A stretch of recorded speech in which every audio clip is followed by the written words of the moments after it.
Things just don't go to plan. Yep, welcome to a fab journey. Hi, I'm Paul, the guy who is on a fab journey. And yeah, things this past week just didn't go to plan at the end of the day.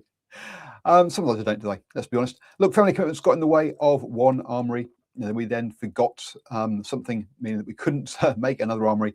And finally, the third armory that we kind of do on a weekly, what we'll get to regularly, wasn't on due to the public holiday. So yeah, it all just didn't go to plan in the end. I mean, will I even know what to do when we get to an armory? I mean, it's been like 2 weeks now since we've been. So yeah, it's been a while. With Road to Nationals coming up, we are seriously lacking in playtime. Let's be honest. I'm not that fussed about Road to Nationals, to be honest, because I play it for the community and for playing with people rather than the competitive side of things. However, it would be nice to do well and to pick up one of those cool prizes. So we'll just have to wait and see how the Road to Nationals go. But yeah, well, hoping to make at least 2, maybe 3 different Road to Nationals events in the coming weeks. That does mean, though, that you're in for another rambling post rather than a structured one where the news, emptying the wallet, game recap, cardboard, and meta matters. We'll still have what's coming up, though. So yes, let's get on to doing some rambling about stuff. The perfect deck. Yep, over on Reddit, there was a post, Sage decks and unique cards, or Sage decks / unique cards, where the poster said they were hoped that there weren't going to be unique cards in the new Sage pre-con decks. They thought LSS would be greedy if they included unique cards, as it would be making existing players buy the decks just for those cards. Well, first up, I think we will see unique cards in Sage pre-con decks, let's be honest. It gives existing players a reason to buy those decks at the end of the day. And LSS is a business trying to sell things. So don't be surprised if it happens. I don't think it's really them being greedy. I think it's just them being a business at the end of the day. They do need these pre-con decks to sell. Your local game store doesn't like just having stuff sat around on the shelves that doesn't make them any money either. So from that point of view, look, I do expect that. Look, if there are important cards in there, look, we are talking about commons and rares at the end of the day. We aren't talking about majestics and stuff. Then they'll get reprinted in time, let's be honest. So I'm not really too worried about it. I think it's a fine way to release cards into the ecosystem from that point of view. The problem, as I say, is that people want the perfect deck and don't want to try and work with the cards they have at the end of the day. This is where I think things really have changed massively from when I used to play Magic 30 years ago. The kind of big gap between of playing trading card games. But back then, there wasn't a single card market, at least where I lived in the UK anyway. So you had to trade for cards and find alternatives to the perfect card to play in your deck with until you actually came across the card that you wanted. So nowadays, it seems that people don't want to have that growth with their deck card collection. The answer is you just buy the cards you want rather than trying out other cards until you get what you need. Look, if I was running the perfect deck for perfect or fully tuned deck for Pallades, I would probably have 3 Enlightened Strikes and 3 Command and Conquers. In reality, I have no E-Strike cards. I have just 1 Command and Conquer that I was lucky to pull from a history pack. And I guess this is why I'm starting to understand why people like limited formats at the end of the day, such as Booster Draft. Sure, it's more expensive to play that way, as you have to buy packs every single time you want to play a draft. However, people are having to come up with solutions to not having the perfect cards for a deck. Seeing cards played that wouldn't be in constructed, as they aren't seen as being the strongest option, I can see being refreshing and actually interesting. Trying to figure out how to get cards to play together that aren't the prescribed combo, and seeing what other players come up with. I'm sure it's surprising. Yeah, look, it might be surprising in a good and a bad way at times, but at least it's different than playing when you're playing classic constructed all of the time. Look, where I am, the only time that limited formats are played is with pre-releases and the 2 weeks following a release.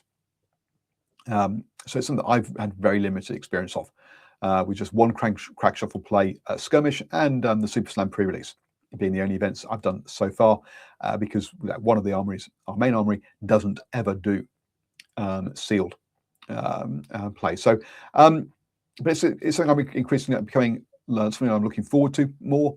Do I know how to do a draft? Not really.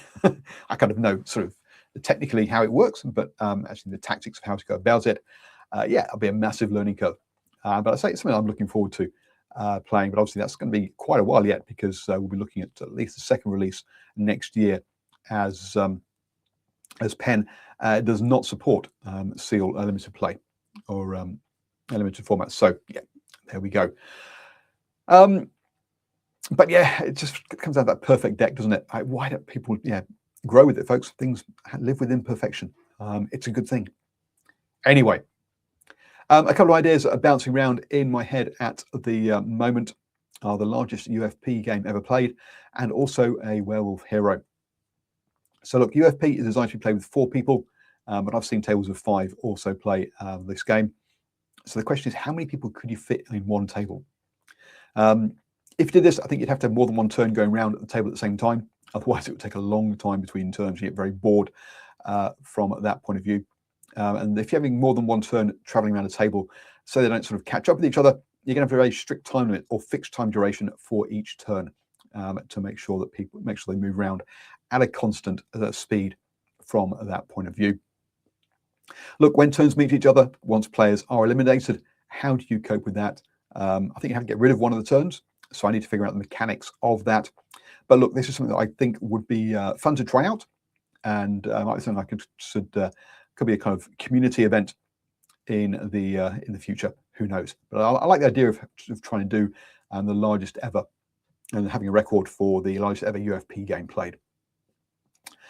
Onto the werewolf hero then.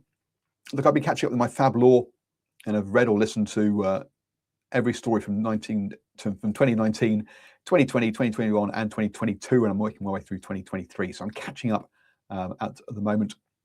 For what I've learned so far, I think a Shadow Brute from Demonistry would be the best fit for a werewolf hero. Initially, I was thinking of a Brute from Savage Lands, but I've made my mind on that as I've learned more about Wraith. At the moment, the things I'm thinking about on the hero ability will be something along the lines of this. So you'd have a human version where attack and defense of cards you control are halved, rounded up. Note, this is not just the base, but the total. Unlike Goliath, which is just the base of those cards. At the beginning of your turn, put a moon counter on human. At the beginning of your end phase, if there are 3 moon counters on this, transform into a werewolf.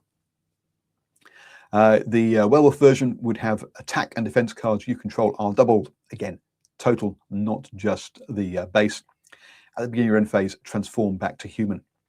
The challenge would be surviving to the 4th turn and being able to set up combos to make the most of that double attack. It'd be interesting what your thought of my werewolf hero idea. It's just something I've just been bouncing around inside my head that I thought about, that I thought would be kind of fun or a different type of hero. Finally, what's coming up? Well, hopefully we're going to get to some armories this week. Maybe as many as 3 if we can. Also, I sent out a questionnaire asking people what their favorite card is and why. I'll be looking at the responses and seeing the link between hero played and favorite card, and trying to put some posts together around about that. I think it'd be quite fun to do as well. So yes, that's it this week from a Fab Journey. Hope you had a great festive period, and you got to play a bit more Fab than I did. Maybe even got some Fab cards and things for Christmas presents as well. But catch you soon. Oh yeah, don't forget, like, share, and subscribe, and all of those wonderful things.